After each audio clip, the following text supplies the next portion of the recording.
이경건 목사님과 함께하는 매일 성경 큐티.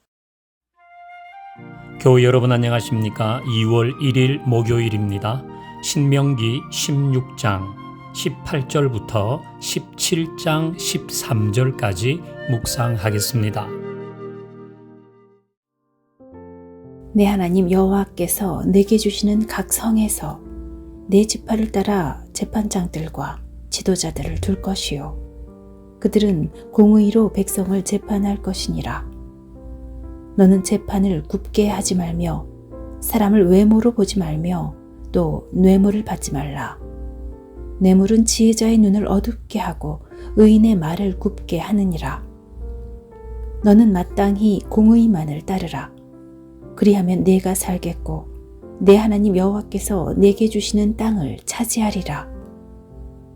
내 하나님 여호와를 위하여 쌓은 제단 곁에 어떤 나무로든지 아세라 상을 세우지 말며 자기를 위하여 주상을 세우지 말라.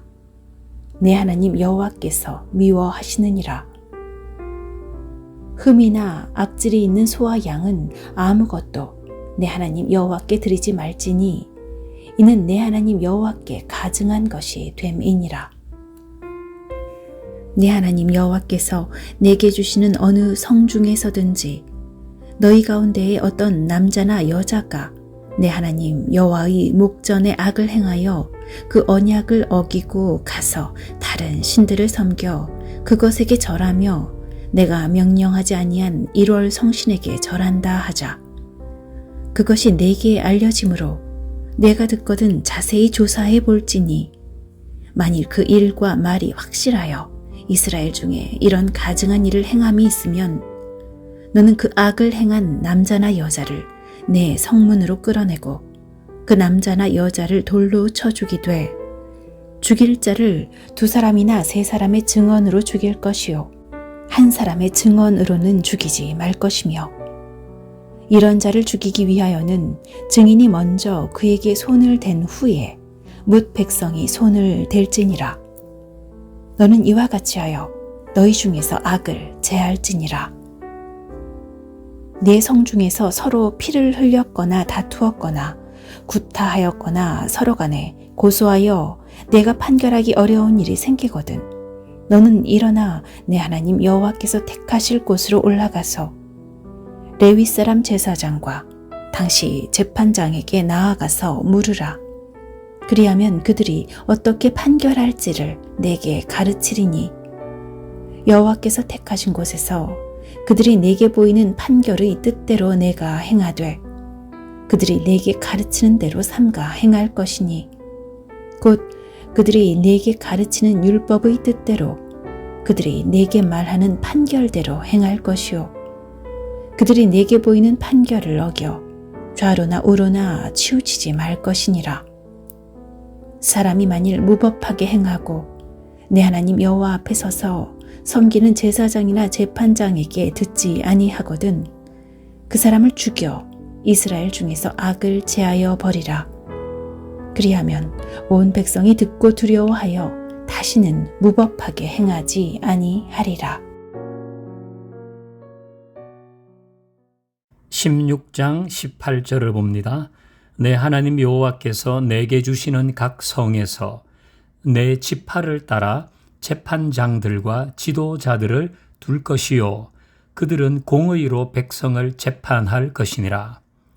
이스라엘 지도자 중에 재판장을 세우라는 겁니다. 그리고 그 재판장은 어떻게 판결을 해야 한다는 말씀을 주고 있습니다.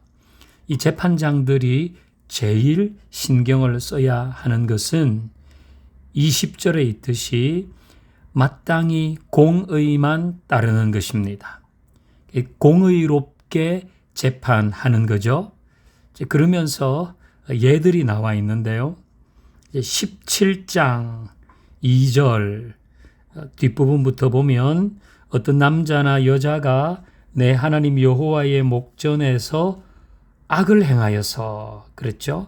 어떤 남녀가 악을 행했는데 그것이 3절에 있듯이 우상을 숭배한 것이었다고 할 때에 그 사실이 알려지면 4절 그것이 내게 알려짐으로 내가 듣거든 자세히 조사해 볼지니라. 자세히 조사해 보라 그랬습니다. 왜 그랬을까요? 하나님은 재판장에게 공의를 행하라고 하시면서 사안에 대해서 자세히 조사해 보라고 했습니다. 왜냐하면 그냥 소문일 수도 있기 때문이죠. 아니면 어떤 사람이 악의적으로 모함한 것일 수도 있지 않겠습니까? 그래서 자세히 조사해 보아라. 그렇게 말씀합니다. 그러면서 6절 보면 죽일 자를 2사람이나 3사람의 증언으로 죽일 것이요. 한 사람의 증언으로는 죽이지 말라 그랬어요. 여기 이제 2-3사람의 증인이 있어야 한다고 하는 것은 억울한 희생자가 생기지 않도록 하는 제도적인 장치입니다. 한 사람이 억지 주장을 계속하는 거예요. 한 사람이 큰 소리로 말하고 한 사람이 여기저기 다니면서 말한다고 해서 그 한 사람의 증언을 듣고 판단하지 말고 2사람이나 3사람의 증언은 있어야 할 것이다. 왜냐하면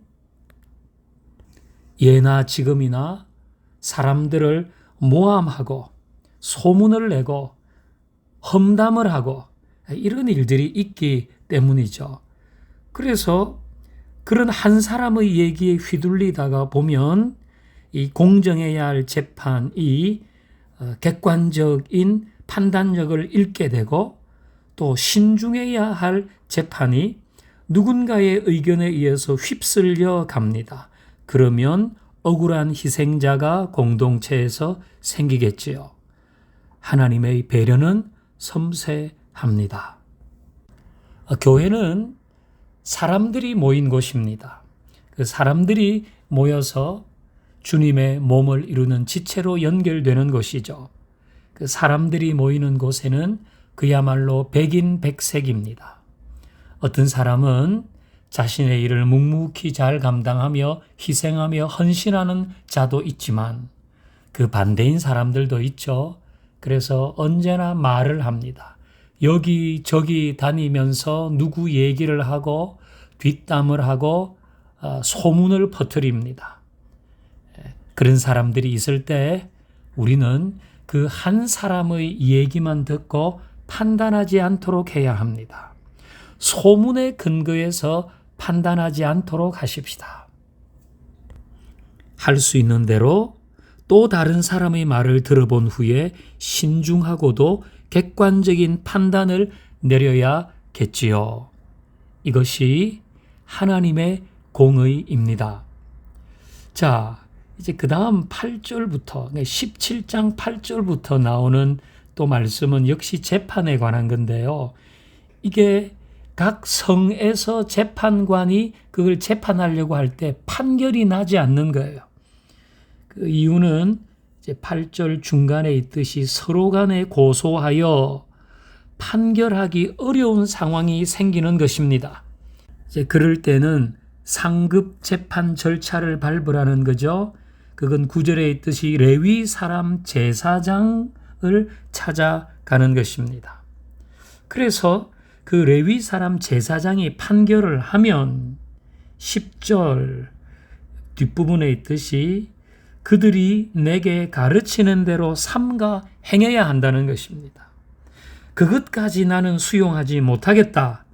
그러면 12절에 있듯이 제사장이나 재판장에게 듣지 아니하거든 그 사람을 죽여 이스라엘 중에서 악을 제하여 버리라 그랬어요. 그 쌍방간의 의견이 팽팽해서 한쪽의 편을 들어주기 힘든 상황이 생기면 하나님이 세우신 지도자를 찾아가 도움을 받아라. 그리고 하나님이 세우신 지도자의 판결을 신뢰하고 그것이 하나님이 세우신 권위와 질서에 순종하는 것임을 알라 그랬어요. 이제 불의한 지도자는 경계해야 하지만 모든 지도자의 권위를 부정하는 일은 하나님이 마련하신 안전장치를 버리는 것과 같다는 것. 우리는 기억하십시다. 우리 공동체에 하나님의 공의로 충만한 은혜가 있기를 소원합니다.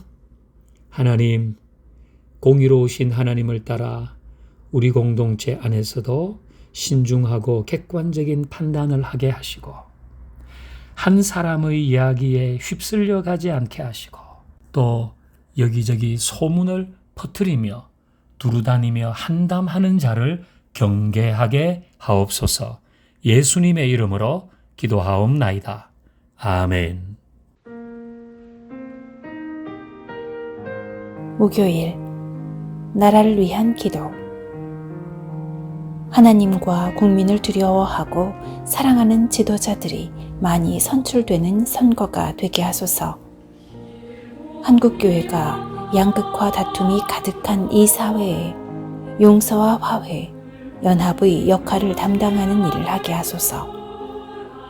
북한 땅에 복음이 전해지고 가난과 추위 속에 있는 북한 주민의 삶을 보호하시고 평화 통일의 길을 가게 하소서.